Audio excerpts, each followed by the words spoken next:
tayo sa Pasig, transparent tayo. Ito po galing QC. Yun, okay na po.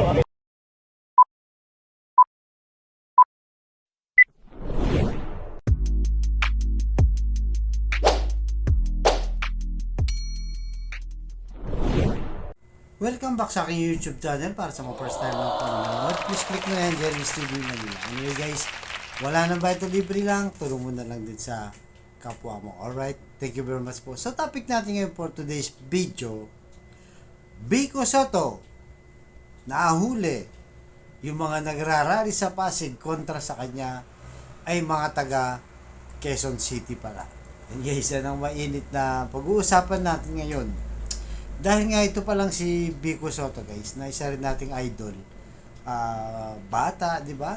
Magaling kong maggobyerno. Actually, matindi rin ang tinalo dito, di ba? Yung mga ka-dynasty ng Eusebio, na kung saan noon ay namamayagpag ang mga Eusebio. Pero nung pumasok itong si Vico Sotto, siya ang gumiba dito at nagpatumba sa pamilya ng Eusebio. So, nung umupo na siya, nakita ng taong bayan na dahil ng mga taga-Pasig, maganda yung kanyang mga kalakaran, lalo na yung sinasabi niyang korupsyon. Talagang nilinis niya. Wala sang sinasanto, kahit na kaibigan kanya, may incidente pa dati guys na siya mismo nagpasok, nagrekomenda sa City Hall, tapos tinanggal din niya dahil gumawa ng kalokohan.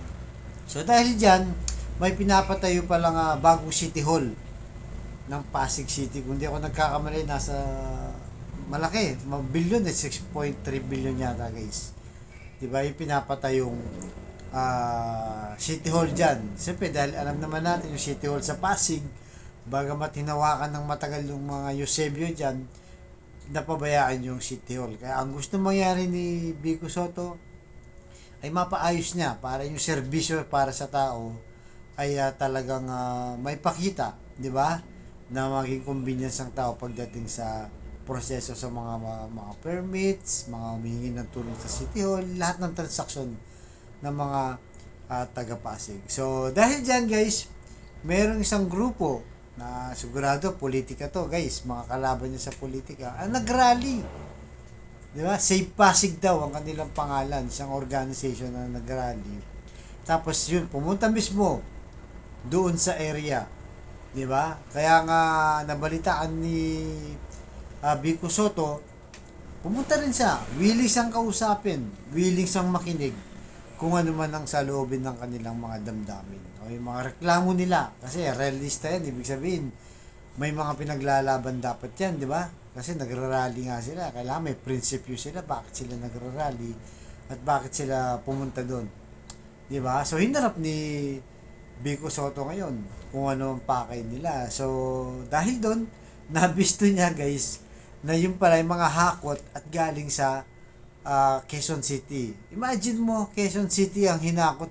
Hindi naman sila taga-Pasig. Anong alam nila sa Pasig? Diba? Ang nangyayari. Ibig sabihin, talagang gusto lang sang siraan ng kanyang kalaban sa politika. So narito guys, pakita muna natin yung maiksing video kung saan talagang matatawa ka na lang umamin. Yung iba doon sa mga tao doon na in-interview pa kung anong ginagawa nila. Sabi nila, hindi nga namin alam ang ginagawa namin, kung bakit kami nandito, basta pinupunta lang kami. Nakita namin si Vico, ang gwapo, sabi pa doon guys. So narito guys, panoorin muna natin tapos tuloy natin ang ating reaksyon, alright? Pasok Tayo sa Pasig, transparent tayo. Ito po galing QC. Yun, okay na po, ha? QC! QC, taas kamay, QC! QC! Mga kaya-QC po sila. Lahat ng transaction natin, pwede natin sagutin. Kahit anong tanong po, pwede natin sagutin. Pwede mo magpa-picture? Sige po, pwede rin. Medyo malaki po talaga. Kaya tama lang na magtanong ng mababayan. Tama lang po na magtanong ng mababayan. Pero, huwag po sana na dahil sa masamang komunikasyon.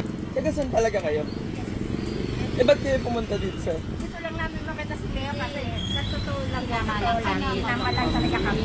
Hindi nyo alam ba't kayo nandito? Hindi namin wala kaming idea, promise. Siya ko sinabi, pupunta lang daw kami dito. Sinama lang kami si David, may nagtawag lang din. Kumbaga, ano-ano. Plus lang. Wala talaga ang idea. Wala talaga. Eh, ba't kayo lahat nakaputi? Yung kasi sabi nila, ang alam lang namin eh, magkakasama kami sa Quezon City. Hindi alam dito kung lugar na to eh. Hindi nyo alam itong lugar na to. Ito namin talaga yung de Mayo. Ayan. Mga taga QC. Ay, talaga? Sa- Hindi nakita ko po. Na, Gusto kong makipag-picture kanina kasi. sayang. Pero hinaya kasi kami. Kahit napunta kami dito, hindi ako nang hinaya. Tapos nakita nyo siya. Nako. Hindi ba kasabay?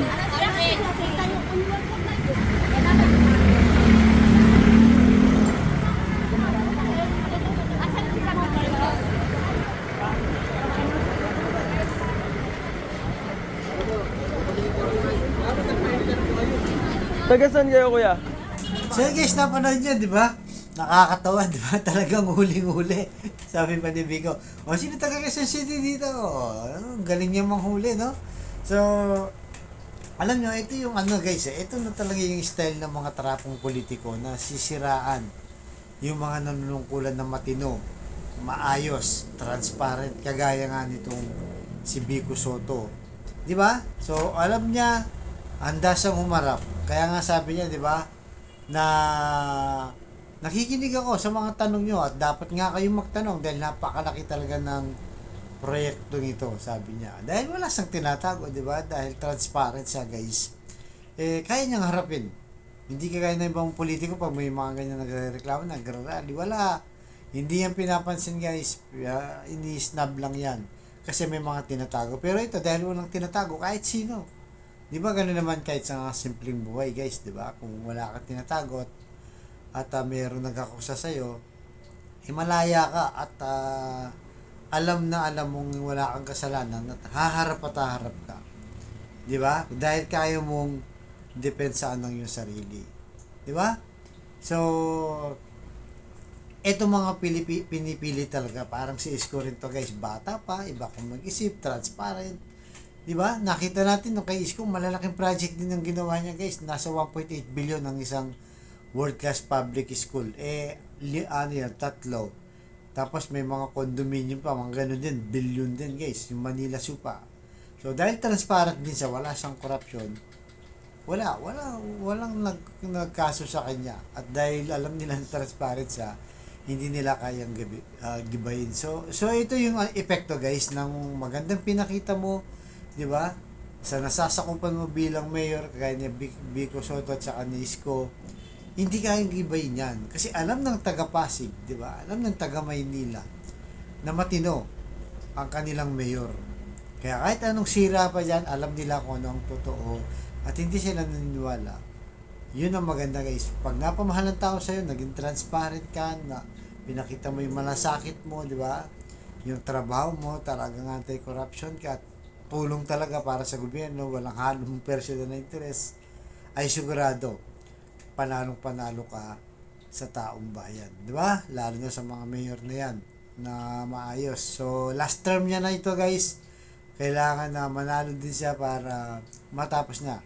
From 2025 to 2028. Last term niya na yan, guys, pang 3 terms. Kasi talagang napakita niya ng maayos, malinis, di ba? At transparent na mayor ng Pasig City. So, kaya guys, anong masasabi niyo dito kay Vico? Di ba? Parang si Isko din, di ba? Yan ang mga leader, guys, na hinahanap natin. Alright? So, ganito lang po. Baka susunod ang vlog.